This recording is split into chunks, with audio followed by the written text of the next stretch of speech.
اور آسمہ بطول آپ کی سمت آؤں گی. اور ایمان کے بعد میں سمجھتی ہوں کہ سب سے بڑی دولت حب رسول، محبت رسول، عقیدت رسول صلی اللہ علیہ وآلہ وسلم ہے. از روئے قرآن و حدیث کس طرح اس کی اہمیت بیان کریں گے؟ اللہم صلی علی سیدنا و مولانا محمد وعلی آلہ و صحبہ وبارک وسلم وصلی علیہ. اللہم رب زدنا علما، اللہم افتح علینا حکمتک وانشر علینا رحمتک یا ذا الجلال والاکرام.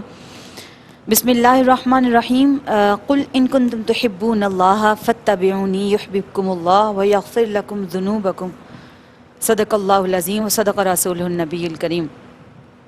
بقول شاعر کے نگاہ عشق و مستی میں وہی اول وہی آخر، نگاہ عشق و مستی میں وہی اول وہی آخر، وہی قرآن وہی فرقان وہی یاسین وہی طٰہٰ. سبحان اللہ. اللہ رب العزت نے قرآن مجید فرقان حمید میں اپنے پیارے محبوب صلی اللہ علیہ وآلہ وسلم کو بہت پیارے پیارے القاب سے نوازا، جس میں ہم سنتے ہیں والضحیٰ بھی اللہ پاک نے فرمایا، یاسین بھی کہا، طٰہٰ بھی کہا، اور دیگر محبت بھرے کلمات سے اپنے محبوب کو پکارتے ہیں.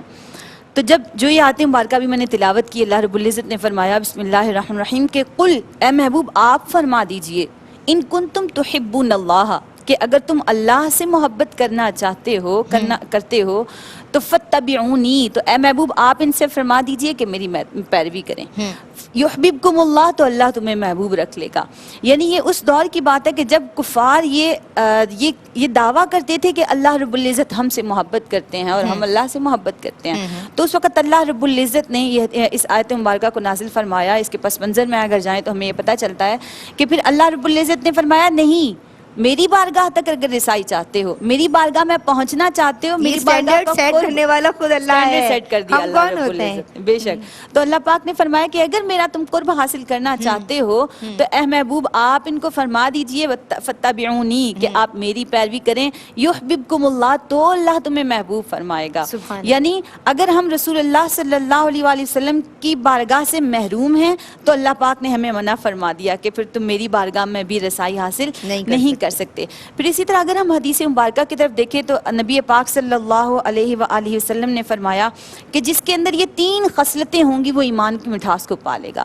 اب وہ 3 خصلتیں کیا ہیں؟ آقا کریم صلی اللہ علیہ وآلہ وسلم فرماتے ہیں کہ ایک تو یہ ہے کہ وہ شخص اللہ اور اس کے رسول صلی اللہ علیہ وآلہ وسلم سے سب سے زیادہ محبت کرنے والا ہو.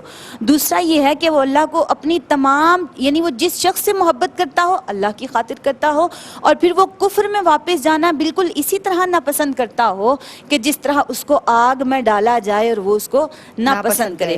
پھر حدیث مبارکہ میں آتا ہے نبی پاک صلی اللہ علیہ وآلہ وسلم فرماتے ہیں کہ لا یؤمن احدکم حتی اکون احب الیہ من والدہ و ولدہ والناس اجمعین، کہ رسول اللہ صلی اللہ علیہ وسلم فرماتے ہیں کہ تم میں سے کوئی بھی شخص اس وقت تک مومن ہی نہیں ہو سکتا. خود بھی آقا کریم نے یہ پیمانہ ہمیں بتا دیا کہ اگر آپ مکمل ایمان چاہتے ہیں تو اس کے لیے ضروری ہے کہ تم میں سے کوئی اس وقت تک مومن ہی نہیں ہو سکتا جب تک کہ تم مجھے اپنی جان، اپنی اولاد، ہر رشتہ دار، ہر جن و ان سے زیادہ مجھے اپنا محبوب نہ کر لو. پھر اسی طرح حضرت عبداللہ بن حشام رضی اللہ تعالیٰ عنہ سے بھی روایت یہی ہے کہ ایک مرتبہ نبی پاک صلی اللہ علیہ وآلہ وسلم حضرت عمر فاروق رضی اللہ تعالیٰ عنہ کے ساتھ کہیں تشریف لے کر جا رہے ہیں، اور عمر فاروق نے نبی پاک صلی اللہ علیہ وسلم کا دست مبارک تھاما ہوا ہے، اور حضرت عمر فاروق رضی اللہ تعالیٰ عنہ فرماتے ہیں کہ یا رسول اللہ صلی اللہ علیہ وآلہ وسلم، آپ مجھے ہر چیز سے زیادہ عزیز ہیں سوائے میری جان کے. تو نبی پاک صلی اللہ علیہ وآلہ وسلم فرماتے ہیں اے عمر، تمہارا ایمان مکمل نہیں ہوا جب تک کہ تم مجھے اپنی جان سے بھی بڑھ کر محبوب نہ کر لو، اس وقت تک تمہارا ایمان مکمل نہیں ہوگا.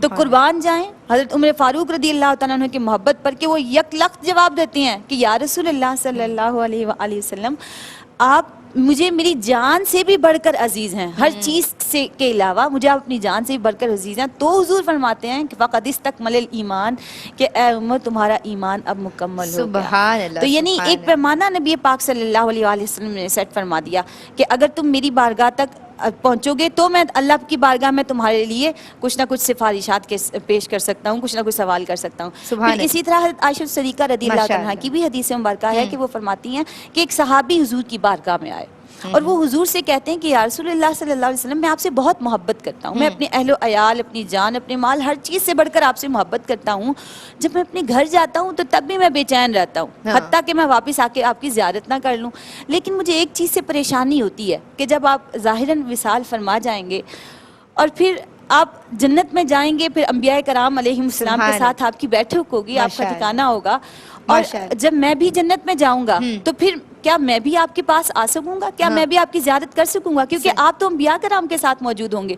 تو رسول اللہ صلی اللہ علیہ وسلم نے اسی وقت یہ آیت مبارکہ نازل ہوئی، وَمَن یُطِعِ اللَّهَ وَالرَّسُولَ، کہ جو اللہ اور اس کے رسول کی اطاعت کرتا ہے تو اللہ رب العزت نے فرما دیا کہ وہ انہی کے ساتھ ہوگا جن کے ساتھ جن کو وہ محبوب رکھتا ہے۔ سبحان اللہ۔ السلام علیکم ناظرین، دینی معلومات اور احکامات پہ مبنی پروگرامز دیکھنے کے لیے ہمارے چینل ARYQTV کو سبسکرائب کیجیے، اور ہاں، بیل آئیکن کو دبانا مت بھولیے گا تاکہ آپ کے پسندیدہ پروگرامز مس نہ ہوں۔